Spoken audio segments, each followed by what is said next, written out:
We got some changes coming in for a Legion Remix, a little bit of tuning going on. Also, tanking changes, tier set bonuses. We got stuff to talk about when it comes to Midnight, and some cool new mounts as well. So let's just jump straight in. Here we go. Oh, watching the news? No, you're watching me talk about something real important here. I'm a man of the people. People know me by that term. How do I hold the energy that I do every day to help the people out? It's G Fuel, guys. Right now, I'm drinking Gohan's Blackberry Tea. Fantastic flavors, good stuff, zero sugar, full of energy, a good way to game and to play at your highest level the way I do every day. You can use code Samiccus at checkout to get your favorite G Fuel up to 30% off. Try it now.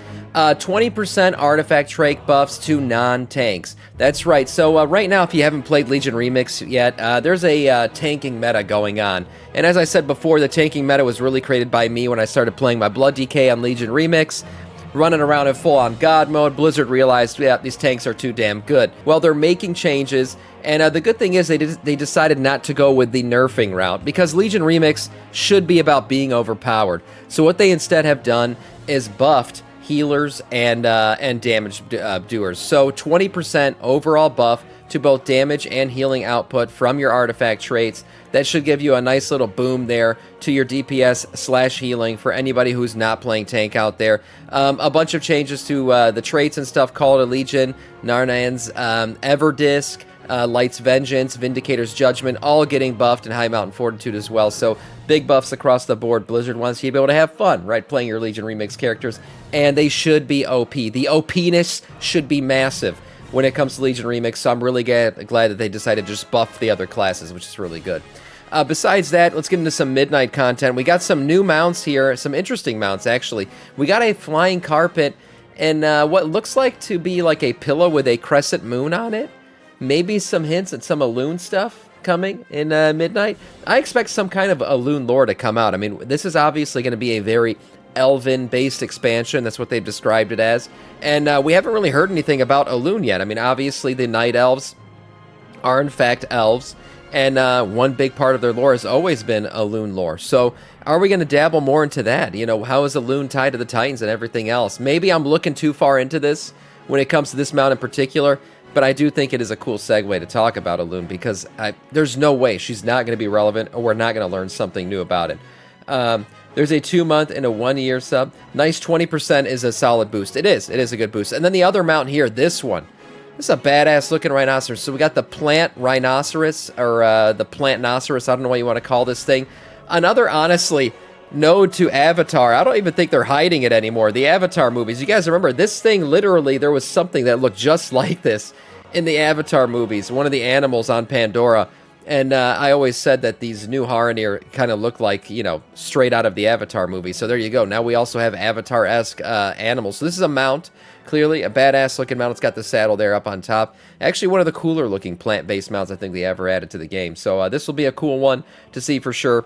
And we'll see how it all plays out when where we get these mounts from when everything finally goes live. Besides that, we do know where this mount will be coming from when everything goes live. That's right, we have a new Ashes of Alar base mount. This one's called Ashes of Beleren. If you haven't seen it yet, this is a Void/Light based Ashes of Alar mount. It's been slightly corrupted by the Void, but continues to protect the Sunwell. That's how the story goes with this thing. It is going to show up in the new Sunwell raid that we're going to be getting in Midnight, and we now know where we're going to get it from. That's right, the final boss in the Quel'Danas raid on Mythic difficulty will be dropping this mount. That's right, so this is the first Mythic only mount from the Midnight expansion. It's a badass looking mount, and kind of worthy of being a Mythic only mount, honestly. I'm not a Mythic raider by any means. You know, my Mythic raiding days are, you know, kind of behind me, as are my Gladiator days. But this is a good looking mount. It's a good looking mount, and as I said before, worthy of being a Mythic drop. So this will be one that people probably try to farm later on down the line. Besides that, taunting is now better than ever. That's right. Finally, more tanking buffs here. We need them, and we're getting them. So in Midnight, tanking taunts will now be getting a 900% bonus to threat for 6 seconds on the target. Was 500% for 3 seconds. So a big buff, basically doubling your output on taunts there. So this is really nice. Yeah, holding aggro is not a fun mechanic by any means. I don't know, anyone out there who tanks, I don't think holding aggro on mobs is like a favorite of tanks. So personally, I think this is a good thing. Also, because they nerfed damage output for so much across the board on tanks since basically Dragonflight now. We haven't been able to hold aggro as well, because part of what holds aggro is damage output, and with our limp dick damage, you just haven't been able to put out as much aggro. So this is good, a nice little boost to taunting. This was needed for all tanks, and all tanks are getting it in Midnight. We have tier sets and bonuses, guys. Bonuses coming off the tier sets. We now know what those bonuses are going to be, and they're pretty damn good. Pretty damn good. In terms of, no, they're not. They're shitty, honestly. The buffs are not that great. I'm not that excited about these tier set bonuses, personally. I've been looking at them, and they're just kind of, you know, adding a little bit of power to the abilities that already exist. There's nothing in here, to me at least. Now, maybe I don't know all the classes that are going to change your rotation, and that's what I like to see out of tier set bonuses. Something that maybe takes an ability that you weren't using at all and now makes it very relevant, so it changes your rotation. We're not going to really see that here. For example, here, Frost DK, your 2-set bonus. Empower Rune Weapon, increase damage of your next Obliterate by 20%, or Frost Scythe by 20%. So there you go. You're going to be using Obliterate. Surprise. Yeah, you were already doing that.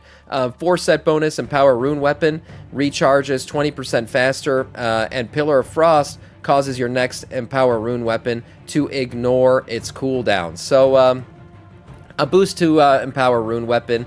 I haven't played Frost DK, so, you know, I'm assuming, yeah, you're going to be using Empower Rune Weapon. You were already doing that, so a little boost to your Empower Rune Weapon. For Unholy DK, you got Dread Plague damage increased by 20%, and Virulent Plague damage increased by 20%. Again, just some increases to damage. Consuming Sudden Doom reduces the cooldown of Petrify by 1.5 seconds. So, a cooldown reduction there. Augmentation Evoker, eruption damage increased by 15% and extends Ebb and Might by an additional 0.5 seconds. 4-set bonus here. While Ebb and Might is active and power spells, deals 20% more damage, and the cooldown is 20% faster. So if you're noticing anything here, there seems to be a common theme of reductions in cooldowns and more damage. That's kind of what they're going with all these. Preservation Evoker, Virulent Embrace healing increased by 20% and cooldown reduced by 2 seconds. 4-set bonus, Verdant Embrace grows an Emerald Blossom on your target at 100% effectiveness. And then Mistweaver Monk, Renewing Mist for the 2-set bonus, healing is increased by 20%. The 4-set bonus, Casting Thunder Focus T, applies a Renewing Mist for 20 seconds on all nearby enemies. So a nice little AoE there. Windwalker Monk, 2-set bonus, Strike of the Windlord and Whirling Dragon Punches damage is increased by 30%. The 4-set bonus, the cooldowns of Strike and Windlord and Whirling Dragon Punch are reduced by 5%, 5 seconds. That's a little cooldown reduction on a 4-set bonus. Kind of seems underwhelming there, but that's what it is. Holy Paladin, 2-set bonus, Holy Shock's healing is increased by 15%, and the 4-set bonus, Holy Shock transfers an additional 20% healing into your Beacon of Light. I don't know if there's Paladins in the chat. Is this a big deal? Is this going to really help a lot? Or just going to a passive increase to your damage. Retribution Paladin, 2-set bonus, or I should say a passive increase to your healing. Rat Paladin, 2-set bonus, Expurgation. That's right, Expurgation deals 20% increased damage. And then 4-set bonus, Final Verdict and Templar's Verdict applies Expurgation at 50% effectiveness, while Divine Storm applies at 25% effectiveness. That's your 4-set bonus. So I guess that those are going to be applied more often. So there you go, extra dots. Shadow Priest, 2-set bonus, Shadow Ward, Madness damage increased by 10% and Insanity cost reduced by 5. 4-set bonus, Shadowy Apparitions and Void Apparitions damage increased by 40%.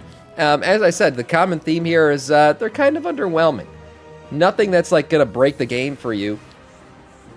Exfoliate, you bitch beaver. Is it? Well, it's as I said before, nothing too exciting, nothing too great. Just bonuses to your damage and cooldown reductions. That's what you're getting out of your tier sets this time around. We'll see how all that plays out when actually it's the live game. What I will say though is really cool is the tier sets. So we did look at these tier sets already, and you're like, oh, Sam, why are you looking at them again? Well, now we have like these animations put on them, and it actually changed quite a bit what these tier sets look like. So if you remember, I looked at them. Some of them were kind of underwhelming. Some of them I thought were pretty nice. I kind of like the Death Knight one. Well, now I like it a lot more. Look at this. We got all these icy animations on these now. So this was not showing previously. We had nothing. The shoulders and everything were very plain. Now we got all this ice hanging off. Obviously, the ice changes color based on whatever set you're picking up here. But a really cool animation for this set. And definitely, I mean, using these shoulders, helm, and everything else as a Death Knight, something I'll definitely be doing. Also, even for Demon Hunter here, it's like I think the heroic version is the best one. Yeah, all this kind of like misty, fell magic coming out of the shoulders, the horns, and everything. This adds a lot to the set. I think the set actually looks much better. Demon Hunter sets, historically, have not been my favorite, right? It's just all assless leather chaps for the most part. These look much better. This is actually a cool looking Demon Hunter set. I think this is one that Demon Hunters will want to use. You're underwhelming. That's true. My wife tells me that all the time. For mages, let's look at here. We got giant balls on the shoulders. That's right, giant shoulder balls, arcane balls here. Yeah, it looks a little bit better with the animations on there as well. It's a common theme here. Yeah, adding these animations is making these tier sets look a little bit better. This mage set's pretty cool. Very magey. And yeah, I think the arcane balls on the shoulders does add to it a little bit. And then for monk, another one that seemed a bit underwhelming, but now looking at it, again, heroic to me is the best colorway here. Looking at it now with the kind of glowy animations on it, I like it a lot more. I think this helm is one of the cooler monk helms we've seen in the game. The rest of the set, yeah, it's I think it's good. I saw some monks commenting that they didn't really like this set, but I think it is very monkey. Right, it does fit the monk aesthetic, so I like this. I think this is again, the animations do add a lot to these sets. For rogue, honestly, not much was added in terms of the animation. Okay, we got some glowy bits on the shoulders, and I think the eyes are glowing a little bit. Maybe not. Yeah, the rogue set's fine, but there are real animations going on here, and that's all so far. My favorite probably animation of all of these is. Yeah, the Death Knight. I mean, those are really cool icicles and everything hanging off. Yeah, good looking set for the most part. We also have new loading screens. A couple new loading screens that we've seen. Most recently, we saw some of these with the housing interiors and everything else. I did want to see this one, the Void Spire. This is a new loading screen in Midnight Alpha now. Pretty damn cool. This is honestly, of all the zones, the one that I'm least excited to see. I don't know. It just kind of reminds me of the Maw and stuff, which is not, I don't have very good memories of that. But yeah, a cool looking loading screen. And then this one, look at this Zolamont, man. This zone looks great. I want to go here. I want to go to Zolamont. Nice looking zone. And yeah, very cool looking misty loading screen.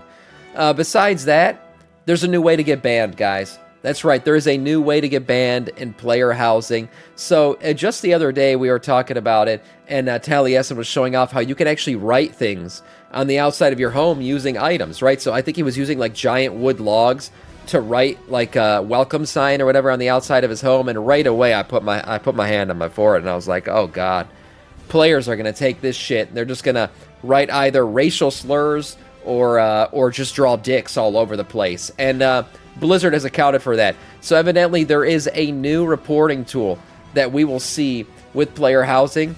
It'll give you the ability to report people for inappropriate decor placement. That's right, so you'll be able to report people for putting giant dicks on things or writing their favorite racial slurs on the outside of their homes. This new reporting tool will allow you to take a screenshot, you send it to Blizzard, and then Blizzard can lay down the ban hammer on people for doing shit inappropriately with home decor. Now, what is considered inappropriate? I mean, probably just your typical terms of service stuff. It's, probably going to be pretty obvious. Is a sex dungeon considered to be inappropriate? No, the entire Moonguard server would be banned if that was the case. But yeah, your typical, just be careful, okay? Just don't do shit that would get you banned, and you should be fine. This new reporting tool will certainly get you caught, and your local HOA will be looking around to see if they can screenshot anything to report you on. I don't think you can get reported for an ugly lawn, but other things, most certainly. And for today, that is all in terms of news.